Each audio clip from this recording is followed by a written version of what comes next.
in the past I've criticized The Walking Dead, especially in season 7, this season, current season, for not having enough zombies, and it's The Walking Dead. You want walkers and cool walker kills, and as much as I love Negan and the Saviors coming on screen, I thought that this season definitely needed some more zombie involvement, and that's what Go Getters gave us, and it gave us a lot more than that. It gave us a deep story of the relationship of Carl and Enid. It also gave us the exchange of power at the Hilltop, and it gave us a lot to think about for the coming weeks. And I really did like this episode.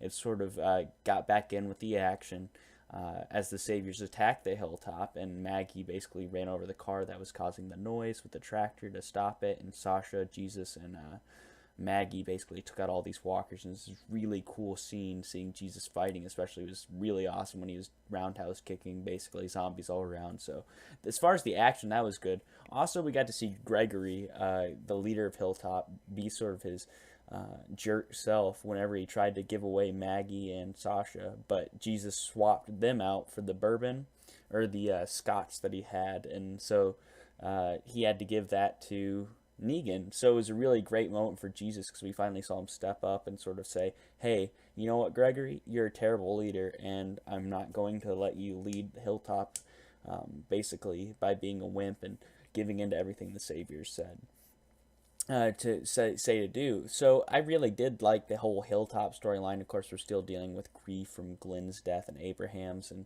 I thought that it was handled a lot better than some of the previous episodes as far as dealing with the other character's grief, and we kind of saw its resilience in the Hilltop of these people are going to sort of want to fight against Negan, which was great to see as well.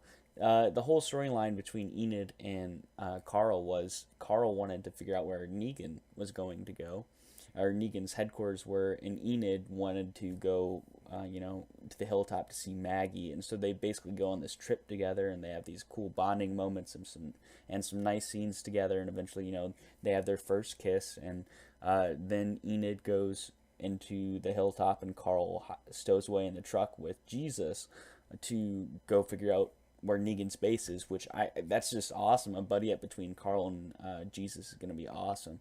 But as far as the whole Enid Carl plot, I thought it was really well fleshed out. The characters, Enid needed some character development, and I think this episode gave it to her. Props to the guy playing Spencer. He's basically the ringleader, I believe, for Negan. He's his right-hand man. He did a really good job. Austin Nichols did a really good job portraying this guy. He's sort of a jerk type of character, just like Negan. But overall, this episode was entertaining. It was well put together. It was well paced, unlike some of the previous episodes.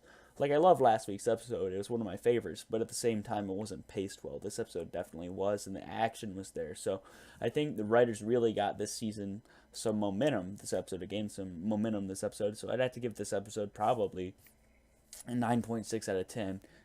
Just because it was probably my favorite episode of the season so far, which is weird considering how much I love the other episodes. So I hope you enjoyed my review for The Walking Dead Season 7, Episode 5, Go Getters. Remember to like and subscribe for more Walking Dead content. This has been Jonesy from Jones TV, giving you the review, signing off.